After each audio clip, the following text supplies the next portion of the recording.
بسم اللہ الرحمن الرحیم وبہ نستعین سبحانک لا علم لنا الا ما علمتنا انک انت العلیم الحکیم الحمد للہ رب العالمین والصلاة والسلام علی رسولہ الکریم وعلی آلہ وصحبہ اجمعین ومن تبعہم بإحسان الی یوم الدین اعوذ باللہ من الشیطان الرجیم بسم اللہ الرحمن الرحیم طاسین تلک آیات القرآن وکتاب مبین ھدی وبشری للمؤمنین۔ حاضرین گرامی، آج ہماری گفتگو سورۃ النمل سے متعلق ہے۔ یہاں بعض لوگوں کے تبصرے مجھ تک پہنچے، وہ اس طرح کہہ رہے ہیں کہ انہوں نے کچھ باتیں بیان کی، کچھ چھوڑ دی۔ شاید وہ شروع سے سن نہیں رہے ہیں، یا ان کو شعور اور عقل نہیں ہے کہ وہ یہ سمجھ نہیں رہے ہیں کہ ہم یہ تفسیر نہیں کر رہے ہیں۔ تدبر کے لیے مفتاح شروع سے اور درمیان میں کئی مرتبہ یہ بات بیان کی گئی۔ یہ عرب عالم اور 3-4 عرب علماء کے نظر ثانی اور ان کی نگاہ پہ گزرنے کے بعد یہ تیار کی گئی ہے۔ تدبر کے لیے یہ ایک راہ متعین کی گئی ہے، یہ تفسیر نہیں ہے، یہ خلاصہ نہیں ہے، یہ تدبر کی ایک شکل ہے اور ایک سورے کے کچھ مضامین، کچھ فوائد کا ذکر ہے۔ تمام مضامین، تمام تفاسیر، تمام آیتوں کا بیان نہیں ہے، یہ وہ اپنے ذہن میں رکھ لیں۔ اللہ تبارک و تعالیٰ نے سورۃ النمل میں گویا اس میں یہ مکی صورت ہے اور اس کی کل آیتیں 93 ہے۔ اس کے 2 نام ہیں، ایک سورۃ النمل اور ایک سورۃ سلیمان علیہ السلام۔ اس کے نام کی، دونوں ناموں کی مناسبت یہ ہے کہ پہلے سورہ نمل کا اس لیے نام رکھا گیا کہ اس سورے کے اندر چونٹیوں کا ایک واقعہ ذکر کیا گیا ہے حضرت سلیمان علیہ السلام کے ساتھ۔ حضرت سلیمان علیہ السلام کا گزر ہوا تو چونٹیوں کی جو سردار تھی، اس نے چونٹیوں کو خطاب کر کے کہا، قرآن نے ذکر کیا، یا ایھا النملہ ادخلوا فی مساکنکم، ہاں اپنے گھروں میں داخل ہو جاؤ، بلوں میں، لا یحطمنکم سلیمان وجنودہ وہم لا یشعرون، ایسا نہ ہو کہ سلیمان اور اس کے لشکر جو ہے تمہیں رون دیویں اور تم پس کے رہ جاؤ اور ان کو خبر بھی نہ ہو۔ تو یہ واقعہ، اور پھر اس کے بعد حضرت سلیمان علیہ السلام نے اس بات کو سنا، مسکرائے، اللہ کی نعمت کا شکر ادا کیا۔ اللہ تبارک و تعالیٰ نے اس واقعے کا ذکر کیا ہے، اس مناسبت سے اس کا نام سورۃ النمل ہے۔ اور اس میں گویا یہ بھی اشارہ ہے اس واقعے میں کہ اللہ کی یہ چھوٹی سی مخلوق یہ اپنی زندگی میں انتہائی منظم اور یعنی ایک ڈسپلین کے ساتھ زندگی گزارتی ہے۔ آپ دیکھیں گے کہ سلیمان علیہ السلام کے لشکر کے بارے میں ایک چونٹی کہہ رہی ہے، گویا اس کو یہ شعور اللہ تعالیٰ نے دیا کہ یہ لشکر سلیمان ہے۔ اس نے یہ بات کی اور قرآن نے کہا کہ اس کی باتیں، مطلب اس نے بطور حکم اپنے ماتحتوں سے کہا، گویا اس میں سرداری سمع و طاعت کا نظام قائم ہے۔ گویا یہ 1400 سال پہلے قرآن نے اشارہ کیا تھا۔ آج کے ماہرین حیوانیات اور جدید تحقیقات اس نتیجے پر پہنچی ہیں کہ چونٹیوں میں زندگی کا بڑا زبردست نظام ہے۔ ان کی ایک سردار ہوتی ہے جس کی وہ سمع و طاعت کرتے ہیں، ان کے اندر باقاعدہ قبائل، رشتے، کالونیاں ہوتی ہیں، ان کے اندر بات چیت کرنے کا ایک نظام ہوتا ہے، اور اس کی تائید ان آیتوں سے بھی ہوتی ہے جن میں اللہ تبارک و تعالیٰ نے یہ بیان کیا کہ کائنات کی ہر چیز، صرف چونٹی ہی نہیں، جانور ہی نہیں، کائنات کی ہر چیز اللہ کی تسبیح بیان کرتی ہے، لیکن تم اس کی تسبیح کو سمجھ نہیں پاتے، ان کی تسبیحات کو سمجھتے نہیں ہو۔ ہاں تو چنانچہ گویا اس کا ایک ثبوت بھی ہے، اور چونٹیوں کی ایسی بہت ساری چیزوں کو آج کی جدید تحقیقات تسلیم کرتی ہے۔ اس اعتبار سے یہ واقعہ، اس میں بیان کی ہوئی چیز، یہ حضرت سلیمان علیہ السلام کے معجزے، قرآن کی حقانیت، اور 1400 سال پہلے اس قسم کے بیانات جناب محمد رسول اللہ صلی اللہ علیہ وسلم کی حقانیت کی بھی دلیل ہے، کیونکہ اس وقت کوئی انسان اپنے تجربات سے، مشاہدات سے یہ بات نہیں جان سکتا تھا کہ جانوروں میں، چونٹیوں میں بھی اس قسم کا نظام ہے کہ ایک سردار بنایا جاتا ہے، اس کی سمع و طاعت ہوتی ہے، اور ان کے اندر الگ الگ فیکلٹیز گویا تقسیم ہوتے ہیں، کالونیاں ہوتی ہیں، کام کرنے کا اپنا ایک انداز ہوتا ہے۔ میں نے جو اپنے ان پیغام قرآن میں معجزات نبوی اور اللہ کے رسول صلی اللہ علیہ وسلم اور قرآن کی حقانیت کے دلائل پیش کیے ہیں، اس میں سائنس کی دنیا اور بعض کتابوں اور رسائل کے اقتباسات کی روشنی میں چونٹیوں کے اندر جو نظام ہے اور جدید تحقیقات جو بیان کرتی ہے اس کی کچھ باتیں پیش کر کے یہ ثابت کرنے کی کوشش کی میں نے کہ آج کی یہ جدید تحقیقات قرآن کی گویا تصدیق کر رہی ہیں، اور اگر کوئی انسان ان چیزوں پر غور کر کے قرآن کا مطالعہ کرے تو اسے ایمان لانے پر مجبور ہونا پڑے گا۔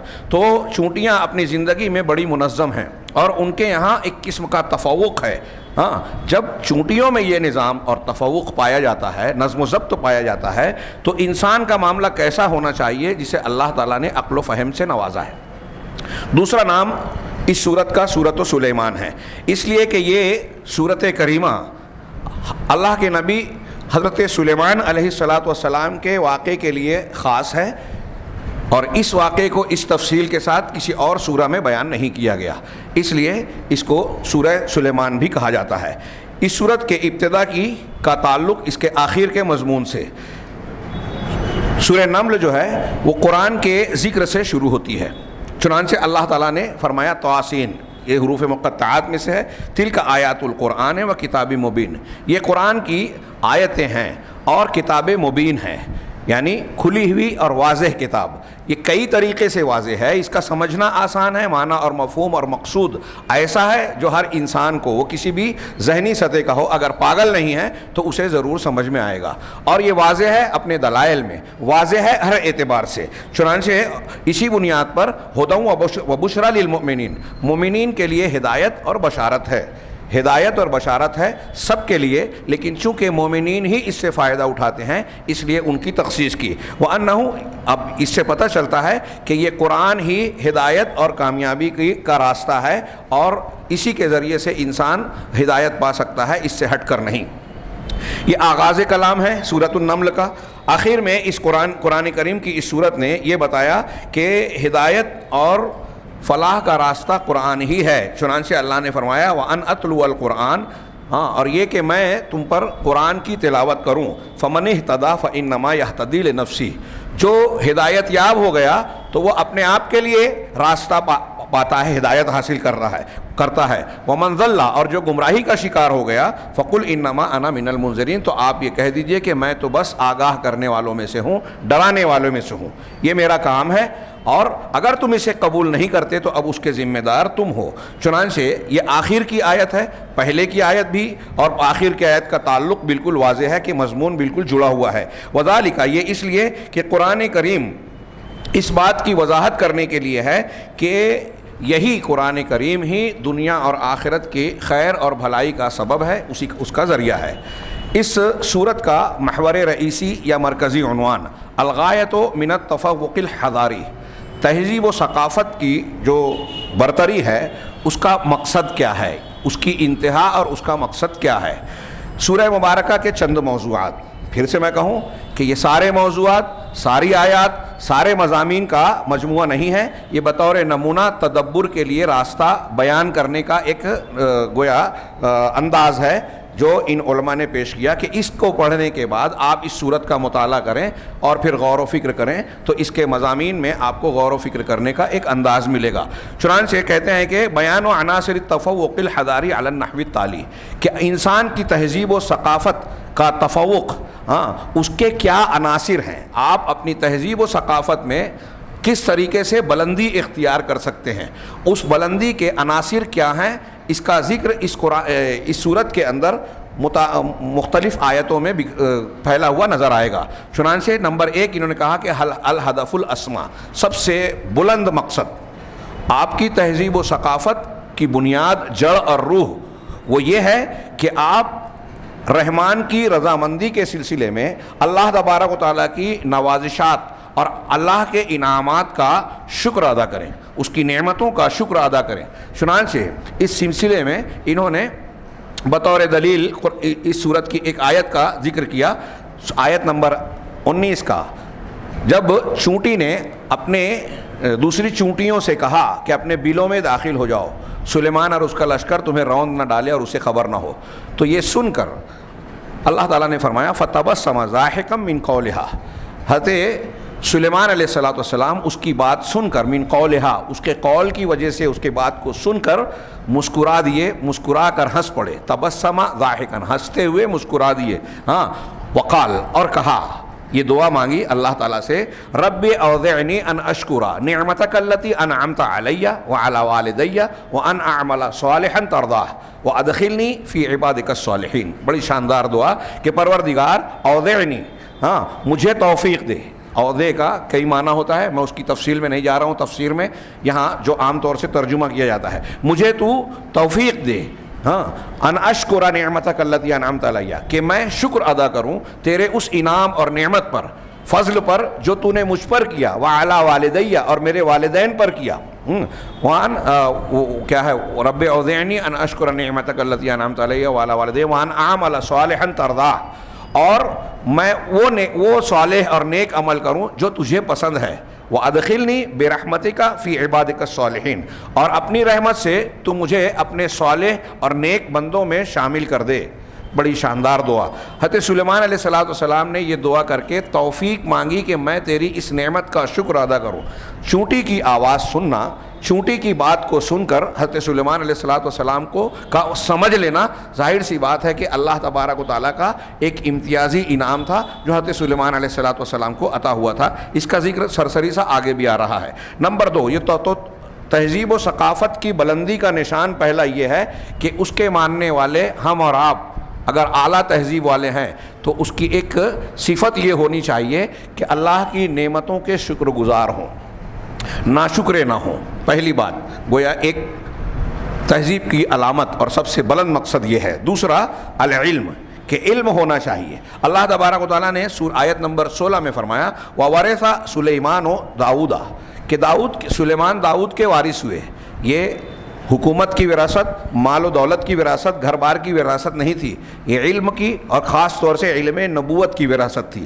سلیمان داؤد کے وارث ہوئے۔ وقال، اور انہوں نے کہا یا ایھا الناس علمنا منطق الطیر، کہ اے لوگو ہم کو پرندوں کی بولی سکھائی گئی ہے، ہاں وَأُوتِينَا مِن كُلِّ شَيْءٍ، اور ہم کو ہر چیز دی گئی ہے۔ ان ھذا لَھُوَ الْفَضْلُ الْمُبِينُ، یہ یقیناً یہ اللہ تبارک و تعالیٰ کا بالکل کھلا ہوا واضح فضل ہے، اس کی نعمت ہے۔ تو ہمیں پرندوں کی بولی کا علم دیا گیا۔ اس سے یہ بھی پتہ چلا 1400 سال پہلے قرآن نے کہا کہ پرندوں میں بولی ہوتی ہے، اگرچہ انسانوں کی بولیاں جیسی ہوتی ہیں، ہماری جیسے زبانیں ہوتی ہیں، اس طرح جانوروں پرندوں میں زبان نہیں ہوتی، لیکن ان کی آواز، ان کے اشارے، ان کی کچھ باتیں، اہل علم نے اس کی تفصیل بیان کی کہ جب ایک پرندہ اپنے بچوں کو دانہ چگانے کے لیے آواز دیتا ہے، جب ایک پرندہ اپنے بچوں کو کسی خطرے سے آگاہ کرنے کے لیے آواز نکلتا ہے، جب وہ خوش ہو کر چہچہاتا ہے، تو ہر آواز کا لہجہ انداز الگ الگ ہوتا ہے۔ ہم اگر غور کریں تو یہ فرق ہم بھی محسوس کر سکتے ہیں، اور پرندے اپنے ہم جنس پرندوں کی ان آواز اور ان لہجوں کو خوب پہچانتے ہیں کہ خطرے سے آگاہ کیا جا رہا ہے، فلاں اشارہ کیا جا رہا ہے۔ اور چونٹیوں کے سلسلے میں تو سائنسی تحقیقات نے بھی یہ بات قبول کی ہے کہ ان کے یہاں ایسے کچھ اشارات ہیں جس سے وہ اپنے خیالات کی یا اپنے مقاصد کی ترسیل دوسروں تک کرتے ہیں، اور وہ آپس میں فہمائش ایک دوسرے کو کرتے ہیں۔ چنانچہ اللہ تبارک و تعالیٰ کا یہ کی اس نعمت کا ذکر کیا سلیمان علیہ السلام نے کہ ہم کو پرندوں کی بولیاں سکھائی گئی ہے۔ ہاں، کچھ لوگ اس کی تعویل کرنے کی کوشش کرتے ہیں، کچھ لوگ معجزات کی تعویل اور عقلیت پسندی کی بات کرتے ہیں، لیکن جو تعویلات کرتے ہیں اگر غور سے دیکھیں گے تو قرآن کا سیاق و سباق ان کی تعویلات کو قبول نہیں کرتا، اور وہ تعویل نہیں بلکہ تحریف کا معنی رکھتی ہیں، اللہ کے کلام کو بدلنے کی کوشش کرتے ہیں۔ بہرحال یہ اللہ تبارک و تعالیٰ نے حضرت سلیمان علیہ السلام کو خصوصیت عطا فرمائی، اور یہاں انہوں نے منطق الطیر اور ہر چیز کے دیے جانا، یعنی حکومت سیادت کے لیے جن جن چیزوں کی ضرورت تھی اللہ تعالیٰ نے وہ چیزیں عطا کی۔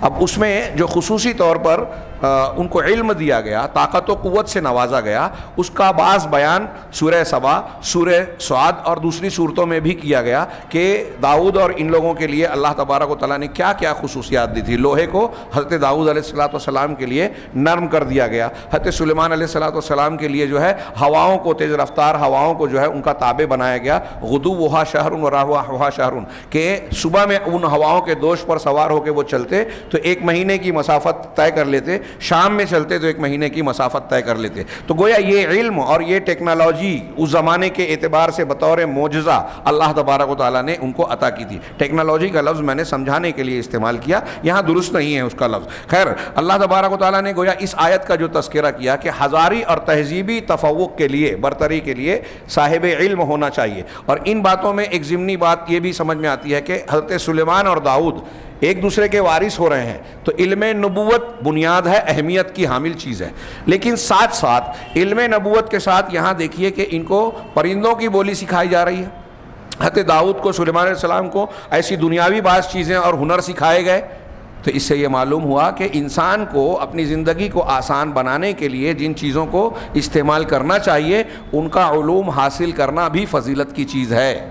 سائنس اور ٹیکنالوجی میں آگے بڑھنا چاہیے, اس میں ہنر اور فن کو اختیار کرنا چاہیے. تو گویا اس میں علوم کی ترغیب ہے. نبی اور پیغمبر ہونے کے بعد صرف علم دین پر, علم شریعت پر اکتفا نہیں کیا, اللہ تبارک و تعالیٰ نے ان کو اور علوم سے نوازا. اور یہ چیز آپ کو مختلف انبیاء کرام کی زندگیوں میں ملے گی. حضرت نوح علیہ السلام پیغمبر ہیں, لیکن جب ضرورت پڑی تو اللہ تبارک و تعالیٰ نے ان کو حکم دیا کہ کشتی بنائیں. اور قرآن نے کہا کہ ہماری نگرانی اور آنکھوں کے سامنے حضرت لوط علیہ السلام نے کشتی بنائی. اس سے پتہ چلا کہ اسلامی سماج, معاشرے اور قوم اور ملک کو ترقی کے لیے جن علوم کی ضرورت ہے انہیں سیکھنے میں حرج نہیں, بلکہ وہ فضیلت کی چیز ہے. نمبر 4 القوۃ العسکریہ, تہذیبی تفوق کے لیے جو ہے عسکری قوت, فوج اور حکومت کی قوت کا ہونا بھی اہمیت کا حامل ہے اور تہذیب کو قوت دیتا ہے. آیت نمبر 37 میں یہ تذکرہ ہے کہ حضرت سلیمان علیہ السلام نے جب ملکہ سبا, جس کے بارے میں کہا جاتا ہے کہ اس کا نام بلقیس ہے, ملکہ سبا کو جب دعوت والا خط بھیجا, ہدہد نے خبر دی اور انہوں نے ایک خط بھیجا دعوت, بسم اللہ الرحمن الرحیم انہ من سلیمان, قرآن میں آیت ہے کہ بسم اللہ الرحمن الرحیم کے بعد کہا کہ یہ سلیمان کی طرف سے ہے, اگر مسلم ہو کر نہیں آتے, تابع ہو کر, تو تم کو ہم ایسی اللہ حضرت سلیمان علیہ السلام نے ان کو وعید بھیجی. چنانچہ اس کے جواب میں اس نے مشورہ کرنے کے بعد حضرت سلیمان علیہ السلام کو کچھ ہدیے بھیجے. اور مقصد یہ تھا, جیسا کہ قرآن میں آپ پڑھیں گے, کہ اس ہدیے کے رد عمل میں ان کی طرف سے کیا جواب آتا ہے تو ہم اندازہ لگائیں گے ان کی حیثیت کا, ان کی صلاحیت کا اور ان کی فکر کا. چنانچہ حضرت سلیمان علیہ السلام کے پاس جب ملکہ سبا یعنی بلقیس کا نمائندہ ہدایہ اور تحفے لے کر آیا تو سلیمان علیہ السلام نے کہا ارجع الیہم, کہ تو ان کے پاس لوٹ جا, فلا نأتینہم بجنود لا قبل لہم بہا, تو ہم ایک ایسے لشکر کو ان کے پاس لے کر آئیں گے جن کے مقابلے میں ٹکنے کی ان کو تاب اور قوت نہیں ہوگی. وَلَنُخْرِجَنَّهُمْ مِنْهَا, اور ان کو ان کی بستی اور ملک سے ہم ضرور نکال دیں گے, أَذِلَّةً وَهُمْ صَاغِرُونَ, ذلیل اور رسوا کر کے, ذلت کے ساتھ, جبکہ وہ پست ہوں گے, جھکے ہوئے ہوں گے. یعنی یہ لفظی ترجمہ. تو یہ بھی تشریح کرتے ہیں کہ یہاں ذلت اور پستی کا معنی یہ نہیں ہے کہ جان بوجھ کر ان کی بے عزتی کریں گے سلیمان علیہ السلام. جب کوئی شکست کھاتا ہے تو شکست کی وہ حالت جو ہوتی ہے حکومت سے دستبردار ہونے کی, گویا اس کا نقشہ اذلۃ وہم صاغرون کا ہی ہوتا ہے جو قرآن نے تعبیر کی. تو یہاں دیکھیے کہ حضرت سلیمان علیہ السلام نے دعوت دی, اور دعوت دینے کے بعد ان کو جب تحفے بھیجے تو ان کو جواب میں حضرت سلیمان علیہ السلام نے تحفوں کو لوٹا کر یہ کہا کہ اگر تم نے میری دعوت کو قبول نہیں کیا اور یہ تحفوں وغیرہ سے مجھے دبانے یا رجھانے کی کوشش کی تو میں لشکر کشی کر دوں گا. تو تہذیبی تفوق کے لیے, دعوت کی برتری کے لیے قوت و طاقت اور عسکری قوت بھی ہو تو یہ اس کے لیے معاون و مددگار ہوتی ہے. نمبر 5 اس صورت میں یہ بتایا گیا کہ اگر ہماری قوم, امت اور جماعت ہے, ساتھ جو لوگ ہیں, ان میں سے ہر شخص کو, ہر فرد کو, امت کے ہر فرد کو جو امت کا اصل مقصد ہے, اس کی فکر ہے, اس کا ہدف ہے, اس کا علم ہونا چاہیے اور اس کے لیے اپنا کردار نبھاتے رہنا چاہیے. یہاں مثال کے طور پر انہوں نے ہدہد کو پیش کیا, جبکہ وہ مکلف نہیں ہے, ایک پرندہ ہے. انسان نہیں ہے. لیکن چونکہ حضرت سلیمان علیہ السلام کی فوج کا ایک حصہ تھا اور اس میں شامل تھا، اس لیے وہ حضرت سلیمان علیہ السلام کے منہج، طریقے اور مقصد سے جڑا ہوا تھا. اور انسان اور جن کے علاوہ کائنات کی ہر ہستی، ہر مخلوق جو ہے وہ اللہ تبارک و تعالیٰ کی تابع فرمان ہے، اس کی تسبیح بیان کر رہی ہے، چنانچہ وہ توحید سے منحرف نہیں ہے. واقعہ یہ ہے کہ آیت نمبر 22 سے 26 تک دیکھیے، حضرت سلیمان علیہ السلام نے جب ہدہد کو غائب دیکھا اور اس کے تعلق سے پوچھ تاچھ کی اور کہا کہ کیا وہ حاضر ہی نہیں ہے، میں دیکھ نہیں پا رہا ہوں، یا غائب ہے؟ اگر وہ آیا اور اس نے عذر کوئی پیش نہیں کیا تو میں اس کو سخت سزا دوں گا یا اسے ذبح کر دوں گا. اس کے بعد اللہ نے فرمایا فَمَكَثَ غَيْرَ بَعِيدٍ، زیادہ دیر نہیں رکے تھے کہ فَقَالَ أَحَطْتُ بِمَا لَمْ تُحِطْ بِهِ، تو ہدہد آیا اور اس نے کہا کہ مجھے اس بات کی خبر ہو گئی، میں نے وہ بات جان لی جس کا آپ کو علم نہیں ہے. دیکھیے ہدہد سلیمان علیہ السلام کو ایک خبر دے رہا ہے. حضرت سلیمان نبی پیغمبر ہیں، مطلب علم غیب نہیں رکھتے. ہدہد ایک پرندہ ہے، انسانوں کے مقابلے میں اس کا درجہ کم ہے. وہ جا کر دیکھ رہا ہے، اس نے ایک خبر دیکھی اور آ کے حضرت سلیمان علیہ السلام کو اس کی اطلاع دے رہا ہے. چنانچہ وہ کہتا ہے کہ وَجِئْتُكَ مِنْ سَبَإٍ بِنَبَإٍ یقین، اور میں سبا، ملک سبا یا قوم سبا کی طرف سے آپ کے پاس ایک یقینی سچی خبر لے کر آیا ہوں. انی وجدت امرأۃ تملکہم، میں نے ایک عورت کو پایا کہ وہ ان کی بادشاہت کر رہی ہے. ایک عورت ان کی بادشاہت کر رہی ہے. وَأُوتِيَتْ مِنْ كُلِّ شَيْءٍ، اور اسے ہر چیز دی گئی ہے. ہر چیز سے مطلب حکومت و قیادت کے لیے، بادشاہت کے لیے جن چیزوں کی ضرورت ہے وہ ساری چیزیں اس کو مہیا ہے. وَلَهَا عَرْشٌ عَظِيمٌ، اور اس کا بڑا زبردست اور بڑا تخت ہے. وَوَجَدْتُهَا وَقَوْمَهَا يَسْجُدُونَ لِلشَّمْسِ، ہدہد کہہ رہا ہے حضرت سلیمان علیہ السلام سے کہ میں نے پایا کہ وہ اور اس کی قوم سورج کو سجدہ کرتے ہیں. وَجَدْتُهَا وَقَوْمَهَا يَسْجُدُونَ لِلشَّمْسِ مِن دُونِ اللَّهِ، اللہ کو چھوڑ کر سورج کی پرستش اور سجدہ ریزی کر رہے ہیں. وَزَيَّنَ لَهُمُ الشَّيْطَانُ أَعْمَالَهُمْ، اور شیطان نے ان کے اعمال کو خوبصورت اور مزین کر دیا ہے ان کے سامنے. فَصَدَّهُمْ عَنِ السَّبِيلِ، اور انہیں راستے سے روک دیا ہے، سچے اور صحیح راستے سے. فَهُمْ لَا يَهْتَدُونَ، لہذا ان کو ہدایت سے محروم ہے، ہدایت نہیں مل رہی ہے، کہ یہ بات نہیں سمجھ میں آ رہی ہے کہ اللہ یسجدو للہ الذی یخرج الخبأ، پوری آیت آگے کہ اللہ کے سوا اور کسی کے لیے سجدہ نہ کریں جو آسمان اور زمین کی پوشیدہ چیزوں کو باہر نکالتا ہے. یہ آیت سجدہ ہے. ہدہد حضرت سلیمان علیہ السلام کو خبر دے رہا ہے. آیت کا اور اس کے بیان کو جو قرآن نے نقل کیا ہے اس کا انداز دیکھیے کہ اس کو کیسی فکر ہے، توحید کا علم ہے، اور اللہ کے علاوہ سورج کی پرستش کرنے پر وہ تشویش میں مبتلا ہے. حضرت سلیمان علیہ السلام کو خبر دے رہا ہے اور یہ بھی کہہ رہا ہے کہ شیطان نے ان کے برے عمل کو، شرک کو ان کے سامنے آراستہ کر دیا ہے. گویا ہدہد کو بھی حضرت سلیمان علیہ السلام کے کاز، منہج، دعوت اور اس کے مقصد کا اچھا اعتراف تھا. اب اگر آج ہم مسلمان ہیں، قرآن و حدیث کو ماننے کے دعوے دار ہیں، تو ہم میں سے ہر شخص کو اس کے لیے فکر مند ہونا چاہیے، اور فکر مند ہونے سے پہلے اس کا علم والا ہونا چاہیے. آگے بڑھتے ہیں کہ نمبر 6 آخری موضوعات کے تحت جو انہوں نے چند نکات پیش کیے. نمبر 6 میں کہا بیان و قدرت اللہ فی الکون، کہ کائنات میں اللہ تبارک و تعالیٰ کی قدرت کے نشانات اور قدرت کی نشانیاں. آیت نمبر 59 سے 59 سے لے کر 64 تک شاندار بیان. آپ دیکھیے کہ اللہ تعالیٰ نے پہلے ایک آیت میں فرمایا قُلِ الْحَمْدُ لِلَّهِ وَسَلَامٌ عِبَادِهِ الَّذِينَ اصْطَفَىٰ، کہ آپ کہیے کہ تمام تعریف اللہ کے لیے ہے اور ان بندوں پر سلامتی ہے جن کو اللہ نے چن لیا، یعنی پیغمبروں پر. اللَّهُ خَيْرٌ عَمَّا يُشْرِكُونَ، اللہ زیادہ بہتر ہے یا وہ لوگ جن کو اللہ کے سوا یہ لوگ اپنا معبود بنا کے اللہ کا شریک کر رہے ہیں. اس کے بعد یہ سوال کرنے کے بعد اللہ تعالیٰ نے جو گنوائے ہیں توحید کی دلیلیں بڑی شاندار. امن خلق السماوات والارض، کیا وہ ذات جس نے آسمانوں اور زمین کو پیدا کیا. وَأَنزَلَ لَكُم مِّنَ السَّمَاءِ مَاءً، اور آسمان سے تمہارے لیے بارش برسائی، پانی اتارا. فَأَنبَتْنَا بِهِ حَدَائِقَ ذَاتَ بَهْجَةٍ، پھر اتنا ہی نہیں بلکہ ہم نے اس پانی کے ذریعے سے ذات بہجہ کہتے ہیں رونق کو، بارونق قسم کے باغات پیدا کر دیے جس کو دیکھ کر آنکھوں کو بھلا محسوس ہو. ایسے بارانک باغات پیدا کر دیے. ما کان لکم ان تنبتوا شجرہا, تمہاری یہ طاقت حیثیت نہیں تھی کہ تم اس کے درخت اگا سکو. انسان بیج ڈالتا ہے, پودوں کی پیداوار کے پروسیجر جو بتائے گئے ہیں وہ کرتا ہے, لیکن اس کی طاقت قوت نہیں ہے, ہماری قدرت اور اختیار نہیں ہے کہ پودوں کو پیدا کر سکیں. اللہ نے کہا ما کان لکم ان تنبتوا شجرہا, ان باغات کے درختوں کو پیدا کرنے کی تمہاری قوت طاقت اور بس نہیں تھا. ہاں, الہ مع اللہ, جس ذات نے یہ کام کیا ہے وہ اللہ ہے. تو کیا الہ مع اللہ, کیا اللہ کے ساتھ کوئی اور معبود ہے؟ ہاں, قلیلا ما تذکرون. ہاں, بل ہم قوم یعدلون, نہیں بلکہ یہ ایسی قوم ہے جو شرک کرتی ہے, جو انحراف کا شکار ہے, اللہ کی توحید سے ہٹ کر شرک کی طرف وہ منحرف ہو رہی ہے.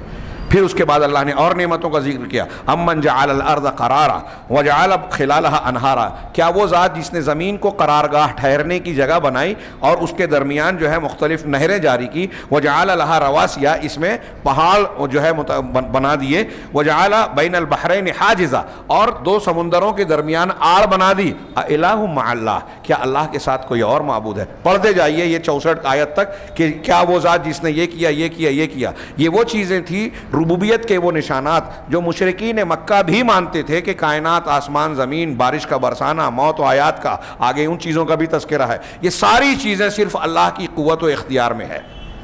پھر اس کو منوا کر, اس کو پیش کر کے کہ یہ اللہ کے توحید کے, اس کی عظمت و قدرت کے نشانات ہیں. جس ذات نے یہ ساری چیزیں بنائی ہیں, معبودیت میں کیا اس کے ساتھ کوئی اور بھی شریک ہو جائے گا؟ جو ذات ایسی ہے, کیا کوئی اور ایسی ہے جس ذات کے یہ کام ہے ان کاموں کے جیسا جس نے کچھ نہیں کیا اور نہ کر سکتا ہے؟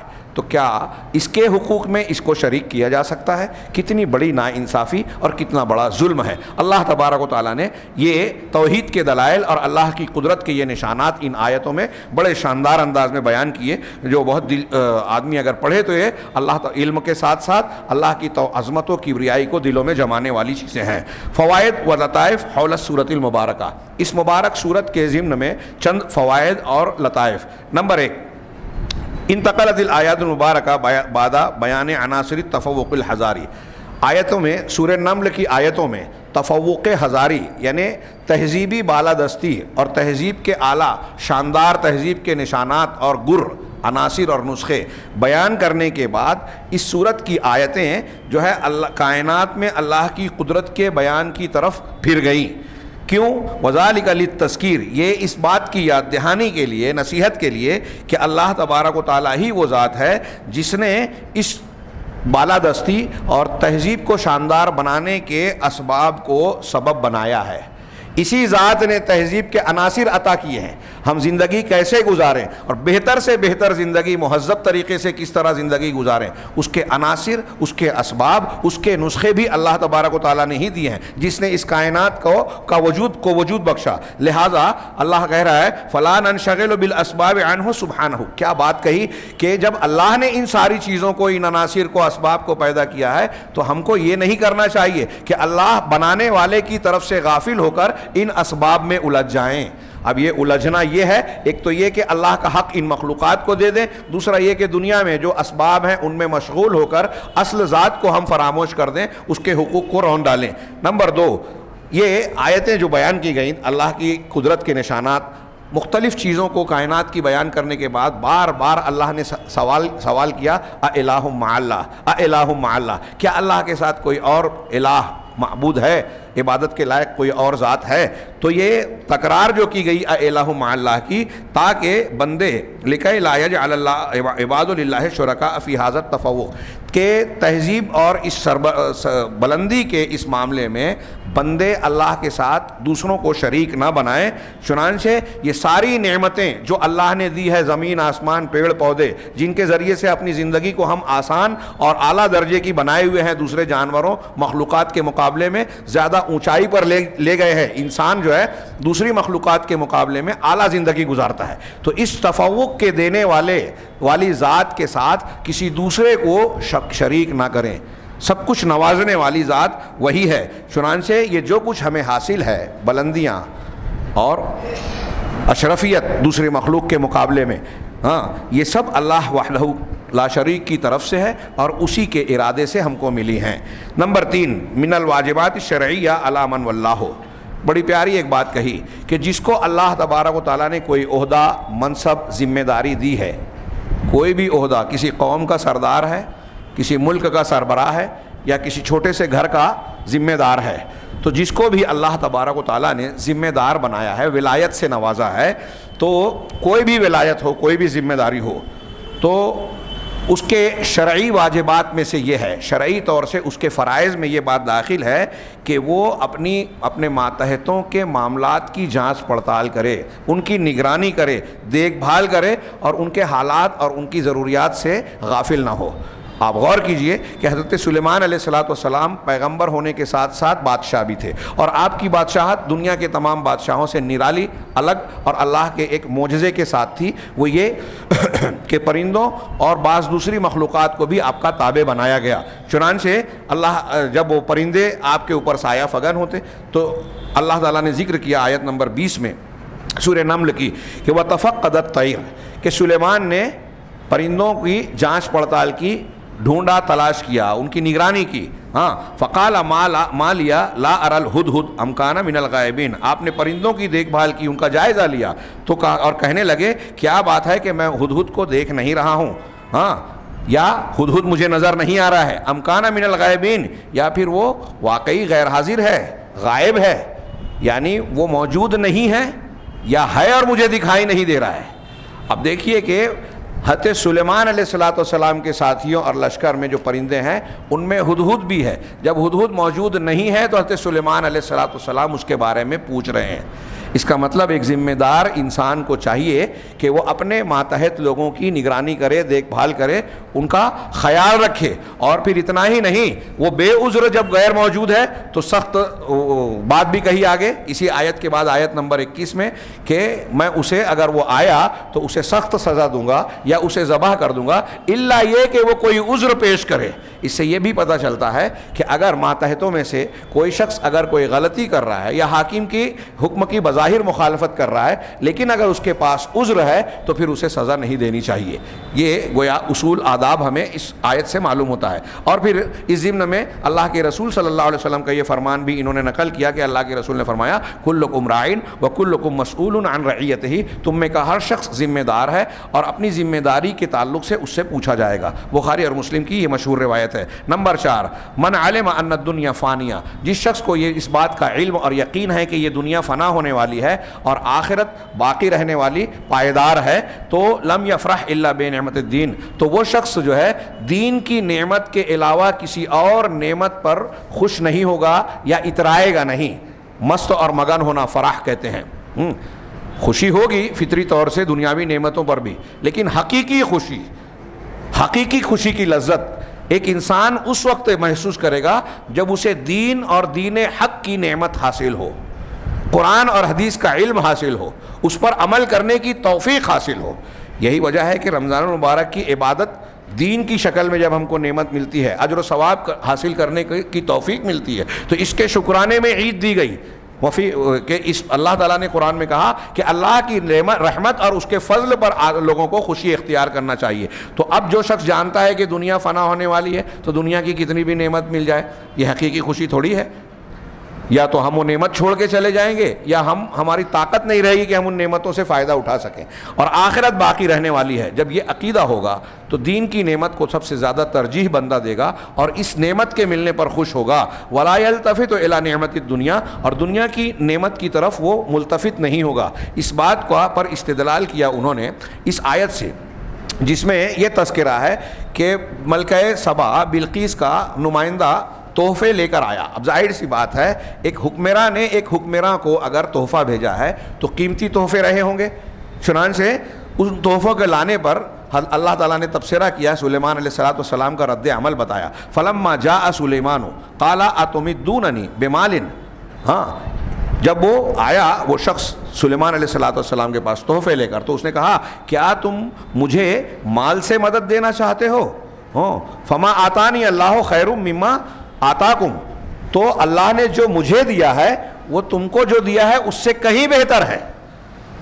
یہاں حضرت سلیمان علیہ السلام جو کہہ رہے ہیں کہ مجھے جو دیا ہے، تو اس اعتبار سے بھی بہتر تھا کہ جو بادشاہت مجھے ملی ہے وہ بادشاہت تمہاری بادشاہت سے بہت اونچی ہے، نرالی ہے، خصوصیات ہیں اس میں جو دنیا کے کسی بادشاہ کو حاصل نہیں. ایک معنی تو ظاہری یہ ذہن میں متبادر ہوتا ہے، لیکن حقیقی معنی یہ ہے کہ تم کو جو نعمت دی ہے اس کے مقابلے میں اللہ نے مجھے دین کی نعمت دی ہے، مجھ کو نبوت سے نوازا ہے، یہ نعمت کہیں اونچی ہے، اس کے مقابلے میں یہ مال دولت تحفے تحائف کوئی حیثیت اور معنی نہیں رکھتے. آپ کے علاوہ دنیا میں بہت سارے انبیاء کرام آئے جنہوں نے اپنے مقابل لوگوں کو جب دعوت دی تو بعض مرتبہ دشمنوں نے مختلف پیشکش کی. خود نبی کریم صلی اللہ علیہ وسلم سے کفار مکہ نے پیشکش کی کہ آپ کو جو چاہیے وہ دے دیتے ہیں، دولت کا ڈھیر جمع کر کے دے دیتے ہیں، پسندیدہ لڑکی سے شادی کروا دیتے ہیں، اپنی سرداری اور بادشاہت کے لیے آپ کو قبول کر لیتے ہیں، آپ اپنی اس دعوت سے باز آ جائیں، ہمارے معبودوں کی تردید نہ کریں. یہ بار بار ہم پڑھتے ہیں سیرت میں. ایک موقع پر آپ نے کہا کہ میرے ایک ہاتھ میں سورج اور ایک ہاتھ میں چاند بھی لا کر دے دو تب بھی میں اپنی اس دعوت سے پیچھے نہیں ہٹوں گا. یہ انبیاء کرام علیہم الصلاۃ والسلام کا استقلال اور آخرت اور اللہ تبارک و تعالیٰ کی آخرت طلبی اور اللہ کی فرما برداری کا یہ جذبہ کہ اس کے مقابلے میں دنیا کی کوئی اوقات اور کوئی حیثیت نہیں ہے. پوری دنیا بھی مل جائے تو ہم اس سے چھوٹنے والے نہیں ہیں.